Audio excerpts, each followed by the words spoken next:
Na hii mtu hana adabu. Jana ametukana Raila Odinga.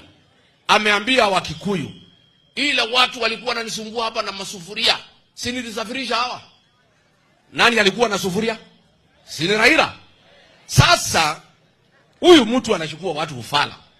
Pale anaambia Wajaluo, mimi napenda nyinyi, mimi ni mtu ya baba, nitafuata mambo ya baba.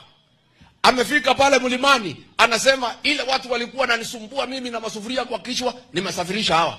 Na ni kweli amesafirisha, kwa sababu Raila ako Zayuni. Ako Zayuni, hayuko Zayuni?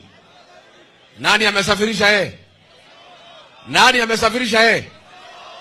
Hata kama umesafirisha Raila, mbona unajigamba kwa Wakikuyu ati vile ulisafirisha Raila?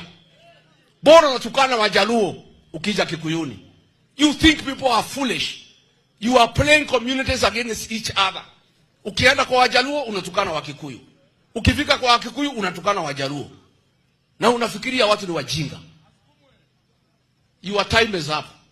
Wakenya wamekujua, na mimi ninakujua zaidi. And I want to tell Wajaluo, mimi niliambia nyinyi huyu William Ruto atamaliza ODM. Imekwisha, haijaisha. And I told you, mkanipigia kelele. Mkanipigia kelele. I told you.